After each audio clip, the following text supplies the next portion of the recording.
Kak, aku kan barusan baca ini dari 1 Korintus pasal 12. Di sini ada istilah tentang bahasa roh. Maksudnya bahasa roh di sini apa ya? Jadi, bahasa roh itu berbicara dengan lidah atau berbahasa yang diucapkan melalui dorongan dari Roh Kudus. Untuk memahami lebih dalam, kita akan membaca di dalam 1 Korintus pasal 14 ayat yang kedua. Di sini dikatakan, siapa yang berkata-kata dengan bahasa roh tidak berkata-kata dengan manusia, tetapi kepada Tuhan, sebab tidak ada seorang pun yang mengerti bahasanya. Oleh roh ia mengucapkan hal-hal yang rahasia. Artinya bahasa roh di sini juga adalah perkataan atau dorongan dari Roh Kudus. Itu bahasa roh itu bisa dipelajarin nggak sih, Kak?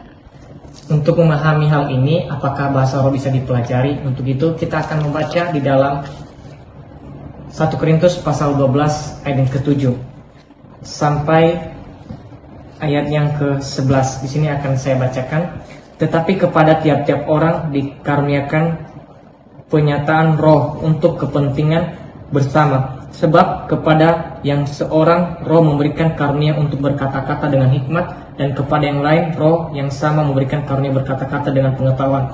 Kepada yang seorang roh yang sama memberikan iman, dan kepada yang lain iman memberikan karunia untuk menyembuhkan. Kepada yang seorang roh memberikan kuasa untuk mengadakan mujizat, dan kepada yang lain ia memberikan karunia untuk bernubuat, dan kepada yang lain lagi ia memberikan karunia untuk membedakan bermacam-macam roh. Kepada yang seorang ia memberikan karunia untuk berkata-kata dengan bahasa roh, dan kepada yang lain ia memberikan karunia untuk menafsirkan bahasa roh itu.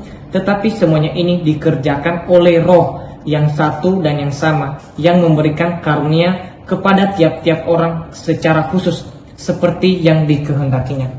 Artinya bahasa roh ini di sini menurut Rasul Paulus tidak dapat dipelajari. Perlu kita ketahui, di sini jelas-jelas dikatakan karunia. Artinya karunia ini adalah pemberian Roh Kudus kepada setiap orang yang percaya kepada Tuhan. Jadi bahasa roh ini tidak dapat dipelajari, tetapi seseorang bisa berbahasa roh itu semua karena pekerjaan Roh Kudus di dalam kehidupan setiap orang percaya yang dikehendakinya. Berarti itu adalah pemberian Roh Kudus.